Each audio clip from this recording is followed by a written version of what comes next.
Hello, my name is Chris Folkes from the Geological Survey of New South Wales. Today, I'll be presenting on the work of GSNSW and our MinEx CRC collaborators in the Cobar Basin.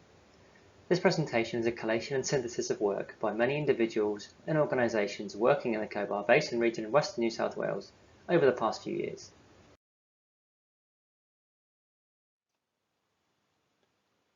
I'd like to acknowledge the following organisations: MinEx CRC, the University of Newcastle, CSIRO, Geoscience Australia, the University of New South Wales, and CanEx. Okay, now for some background. Firstly, what is the focus of the MinEx CRC program in New South Wales? Well, 5 NDI, or National Drilling Initiative areas, have been selected in New South Wales: Mundy in the west, Double and Forbes to the east, and the 2 NDI areas in North and South Cobar that will be the subject of this presentation. All the NDI areas in New South Wales are chosen as they are 1. Situated below undercover extensions of known mineralised terrains, 2. The depth of basement or cover thickness is under 500 metres in these regions and often less than 100 metres, and 3. They don't intersect sensitive land such as national parks. The NDI is a 10-year integrated program consisting of legacy data compilation and the generation of new data through methods such as geological mapping, geochemistry, geophysics, and drilling over a 10-year period. The plan is to perform a regional grid-based drilling program on the order of 5 km by 5 km spaced drill holes using the coil tube rig technology of the MinEx Rocksplorer. And the overarching goal of all of this, as is the case with the MinEx CRC as a whole, is to enable a new generation of mineral discoveries. Now I'd like to acknowledge that I'm speaking to you from Newcastle, on the land of the Awabakal people, and the Cobar region, that is the focus of this presentation, sits across the lands of the Wiradjuri, Wongabon and Barungi peoples. We've designed a staggered work programme for each of the 5 New South Wales MinEx NDI areas, consisting of an initial phase of pre-drilling data synthesis and new data generation. This is followed by a drilling phase, and this is followed by a final post-drilling phase consisting of data release, analysis, and interpretation of results. Okay, so why is the Cobar Basin important? In other words, why was it selected as 2 of the New South Wales MinEx NDI areas? Well, the Cobar Basin has had a long history of mineral exploration for 150 years since the discovery of the Great Cobar copper deposit. Since then, many discoveries of high-grade, base, and precious metal deposits have been found throughout the Cobar Basin. Some of these are shown in the figures to the right of the screen. Work by the Mineral Systems team at the Geological Survey of New South Wales and many others have helped to group the Cobar-type deposits into 2 main mineral systems. 1, an earlier rift-sag phase associated with extension that produced distal intrusion-related copper-gold deposits, and secondly, a later inversion phase likely associated with the Tabarabaran contraction, producing lead, zinc and silver deposits. Using this framework, mineral potential mapping using a weights of evidence approach was performed in collaboration with CanEx for these mineral systems. The figures on the right show that the results were successful in predicting the location of known deposits, but also highlighted new areas for potential mineralization. However, because this work used the weights of evidence approach method, the results were skewed towards basement outcrop containing the most data richness. It's no coincidence that the mineral potential mapping results drop off under the regions selected as the MinEx NDI areas, as these areas are undercover and have much less data on prospective basement rocks. However, for each mineral system, a series of key data layers were produced that highlight the key mappable criteria to guide our future data collection for these mineral systems in undercover areas of the Cobar NDI program. The report, GIS and MinView data layers for the mineral potential mapping are currently in various stages of release. And for information of the mineral potential mapping project, please check out the presentation at this conference by Phil Blevett. Okay, so now for a quick overview of the basement and cover geology of the Cobar Basin region. Much of the area, particularly in the east, is composed of deep marine turbidite units of the Lachlan origin. These are shown in pink in the figure to the right and consist of the Adaminabi, Bendoc, and Juralambone groups, and were deformed during the Bonanza contraction. A series of granitic bodies then intruded these rock units, shown in red on the figure to the right. Further extension in the late Silurian and early Devonian produced a series of basins, troughs, and shelves that filled with marine and terrestrial sediments with associated and intercalated felsic volcanic material. These units, shown in brown on the figure to the right, are grouped into the Cobar supergroup and largely delineate what we now know of as the Cobar Basin, or sometimes called the Cobar Superbasin.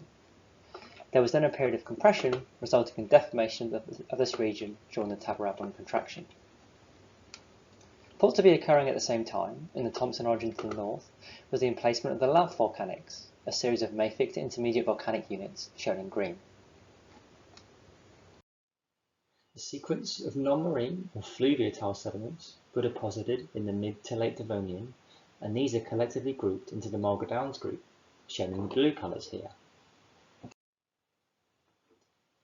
In the Cenozoic, relatively small volumes of lucite lavas and associated volcanic rocks were erupted to the southeast and northeast of the region, shown in pink. And finally, the whole region is covered by Cenozoic sedimentary sequences, consisting of mixed residual, colluvial, and alluvial deposits.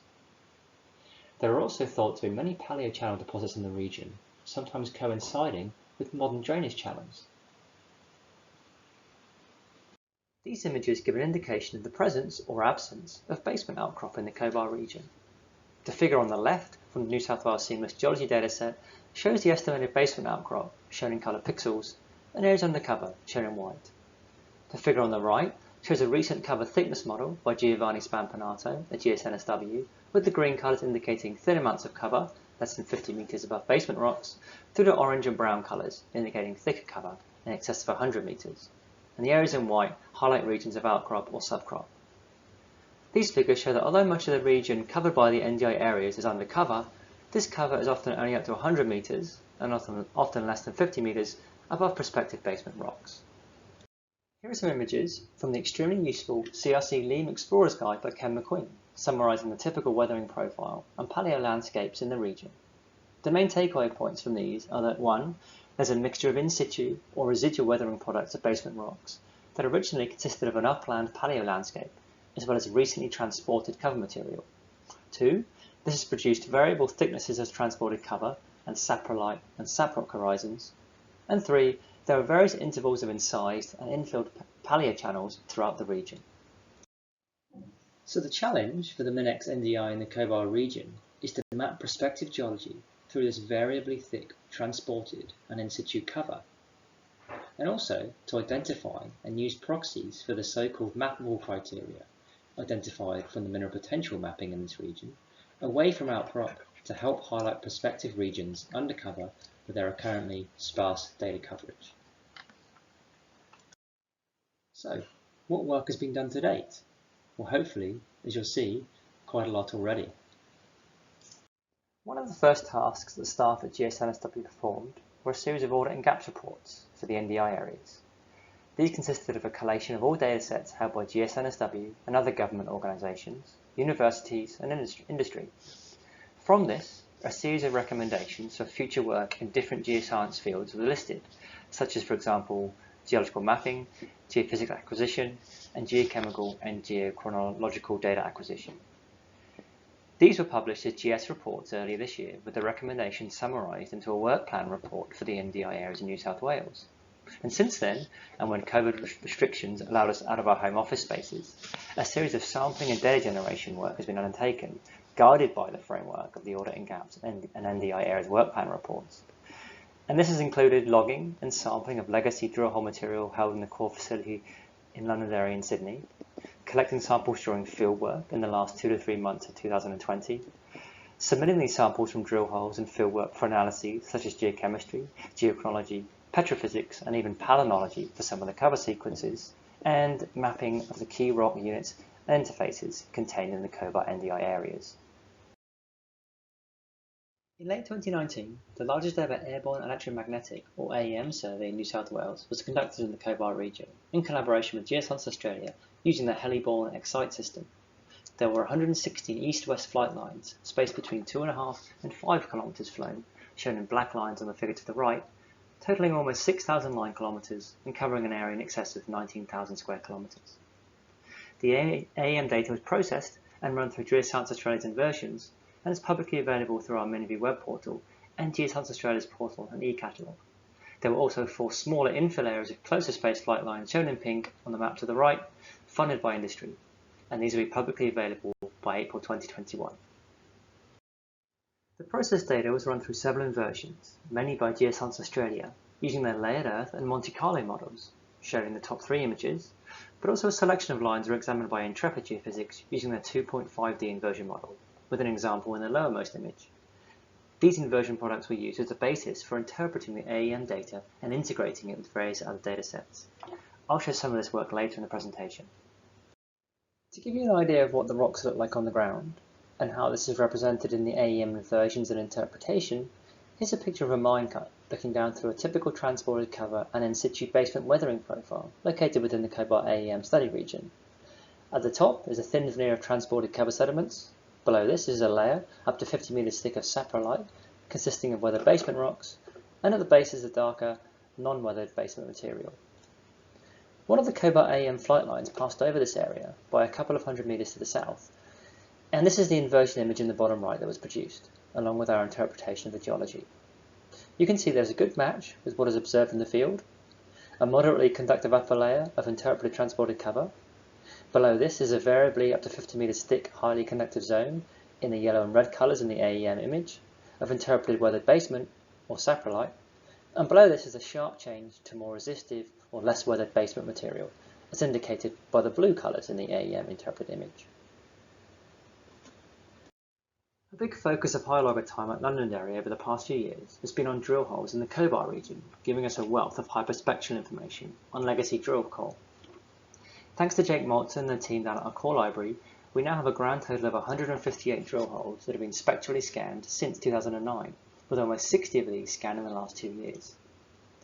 The key scanning campaigns have been centered around locations of active exploration in the region, as well as some of the more regional stratigraphic drill holes associated with the MinEx NDI areas.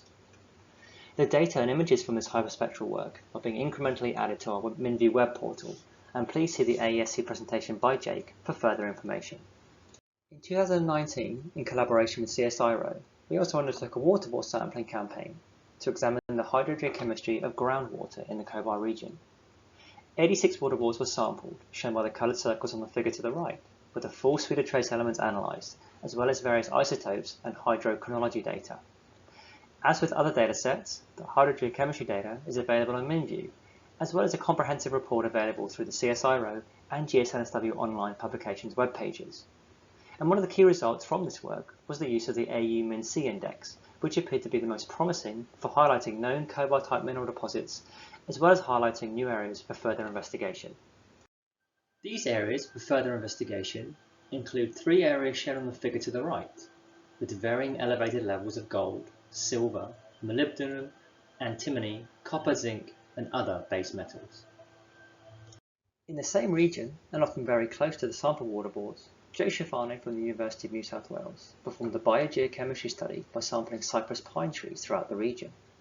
This included a series of low-density regional samples along roadsides funded by MinEx ERC, as well as a higher density study of over 1,000 samples from 10 deposits or mine sites, all funded by industry. These cypress pine samples were analysed for 66 elements, and some are showing excellent results as possible vectors for mineral deposits, especially around mine sites. I'll show you some of these results a bit later. Finally, CSIRO led a collaborative ultrafine plus soil geochemistry project in the area around select mine sites to see if soil chemistry could be a vector for mineralisation. This technique can identify anomalies that are not always apparent in the standard suite of surface geochemistry data collection. Here are the results of gold values from 163 samples taken at the Federation and Dominion prospects, with the larger circles showing higher gold values in the soils. As you can see, there appears to be a good correlation between higher gold values in the soil samples and the location of these mineral deposits.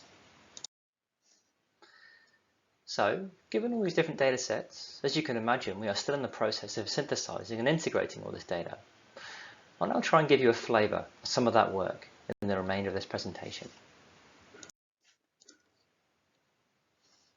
Many of the AEM flight lines pass directly over or very close to existing drill holes and waterbores.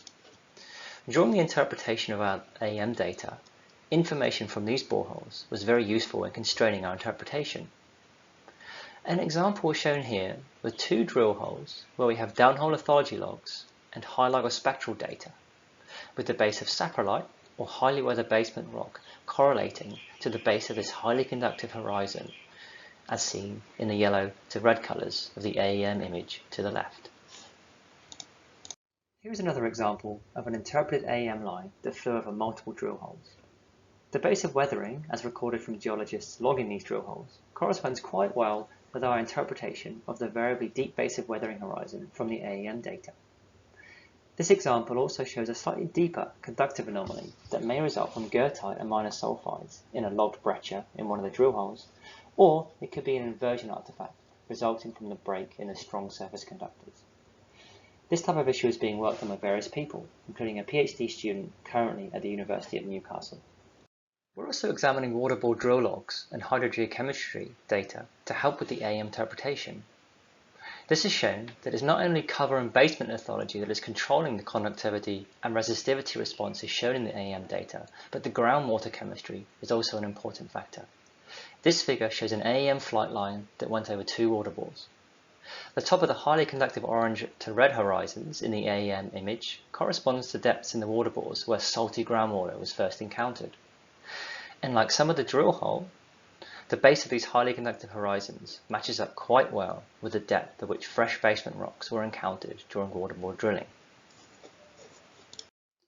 Now let's focus in on one of the prospective areas identified with the hydrogeochemistry data, denoted by Area B in the figure to the right.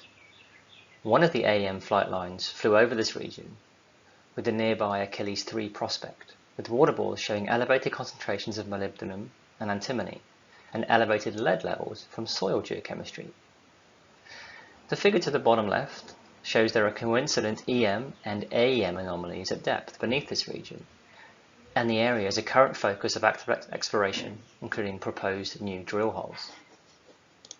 More broadly, the hydrogeochemistry data has been integrated with the mineral potential mapping in the region, with the highest concentrations of copper, gold, lead, zinc, and other pathfinder chemical species, correlating with high known prospectivity for the Cobar type copper gold and lead zinc silver mineral systems.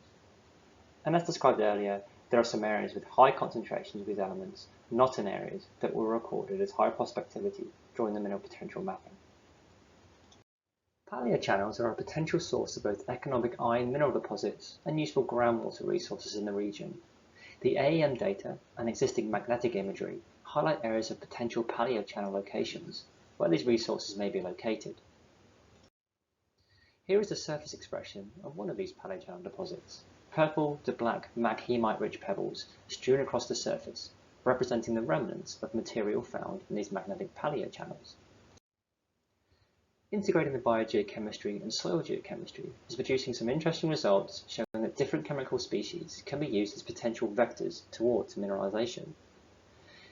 In this example, both the cypress pine and soil samples show coincident elevated lead values over the Federation prospect, although the results are more cryptic over the Dominion prospect, with the highest lead values diverging spatially.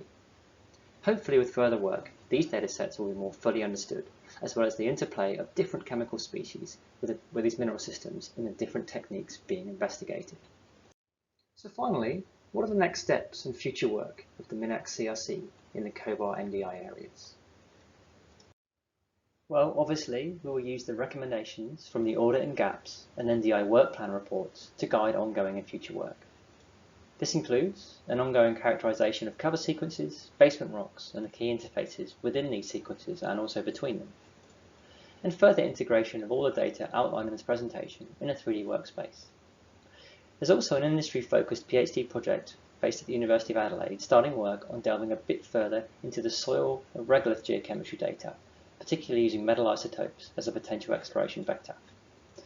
And we are in the process of producing a workflow and NDI drill hole site selection process, as well as obtaining all the landholder clearances and approvals to start drilling multiple drill holes using the MinEx Rock Explorer in 2022.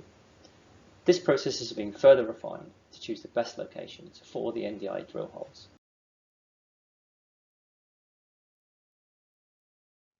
Thank you to all my co-authors on this presentation at GSNSW and the University of New South Wales.